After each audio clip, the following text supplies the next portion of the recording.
चलिए तो अभी हम देखते हैं सामान्य ज्ञान भारत के परिप्रेक्ष्य में।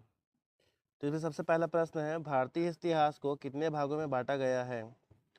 तो इसका उत्तर है 3, प्राक, आद्य और ऐतिहासिक। प्राक इतिहास काल की समय अवधि क्या मानी जाती है?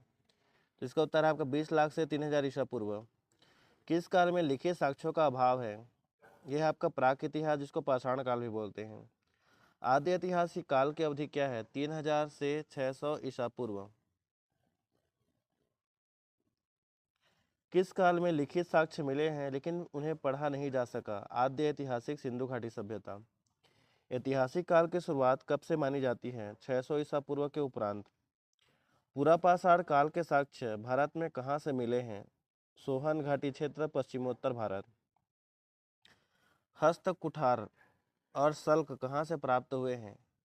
चैंतरा नामक स्थान से। मध्य पाषाण काल में औजार किस पत्थर से बनाए जाते थे? क्वार्टजाइट।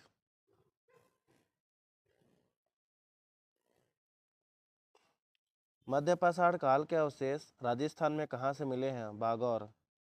कृषि का प्राचीनतम साक्ष्य कहाँ से प्राप्त होता है? मेहरगढ़, बलूचिस्तान। पहिए का आविष्कार किस काल में हुआ था? नवापाषाण काल में। आग का आविष्कार किस काल में हुआ था? मध्य पुरापाषाण काल में। पशुपालन का प्रारंभिक साक्ष्य कहाँ से मिलता है? आदमगढ़ एवं बागौर से। मनुष्य ने सबसे पहले किस जानवर को पालतू बनाया था? कुत्ता।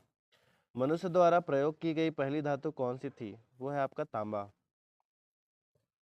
मनुष्य द्वारा बनाया गया पहला औजार क्या था? इसका उत्तर है कुल्हाड़ी।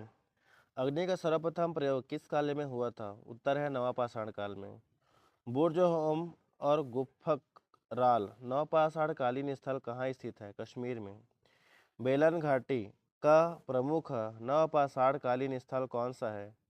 कोल्डी हवा। अब जो प्रश्न आएंगे वो सिंधु घाटी सभ्यता से रहेगा। सिंधु घाटी सभ्यता का सर्वमान्य काल क्या है? 2350 से 1750 ईसा पूर्व। हड़प्पा सभ्यता की खोज किसके नेतृत्व में हुई थी? Sir John Marshall. हड़प्पा की खोज वर्ष 1921 में किसने की थी? दयाराम साहनी ने। सिंधु घाटी सभ्यता किस युग से संबंधित है? आद्य ऐतिहासिक काल, कांस्य युगीन सभ्यता। हड़प्पा सभ्यता का सबसे उत्तरी बिंदु कौन सा है? मांडा, कश्मीरी घाटी। सभ्यता का सबसे दक्षिणी विस्तार कहाँ तक है? दैमाबाद, महाराष्ट्र। आलमगीरपुर मेरठ सभ्यता का कौन सा बिंदु है? पूर्व पश्चिम। सुतका डेंगोर बलूचिस्तान किस दिशा का अंतिम बिंदु था? पश्चिम। हड़प्पा सभ्यता की लिपि कौन सी थी? भाव चित्रात्मक, पिक्टोग्राफिक।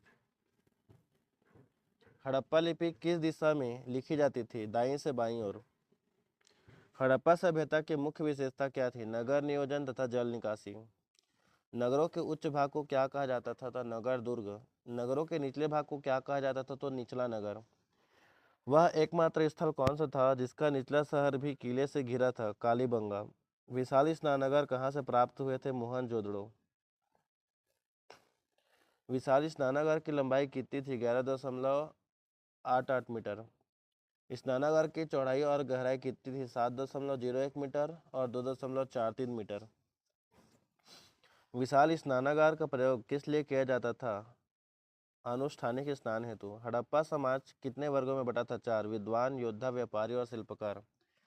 सिंधु सभ्यता के लोग भोजन में क्या पसंद करते थे? शाकाहारी एवं मांसाहारी दोनों। मनोरंजन के लिए वे किस साधनों का प्रयोग करते थे? जुआ खेलना, शिकार करना, नृत्य, संगीत।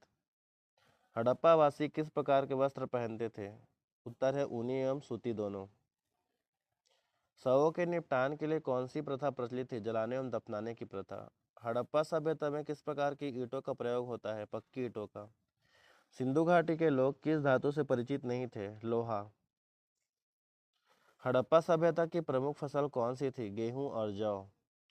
सिंधु सभ्यता का समाज सिंधु सभ्यता का समाज कैसा था? मातृसत्तात्मक। व्यापार के लिए किस पद्धति का प्रयोग होता था? वस्तु विनिमय। हड़प्पा सभ्यता के लोग किसकी पूजा करते थे? मातृ देवी और पशुपति शिव। किस राजा की मुद्राओं से शकों पर विजय का विवरण मिलता है? चंद्रगुप्त विक्रमादित्य। व्याघ्रशाही की मुद्रा। तो आज के लिए इतना ही, मिलते हैं अगली वीडियो में, तब तक के लिए बाय बाय।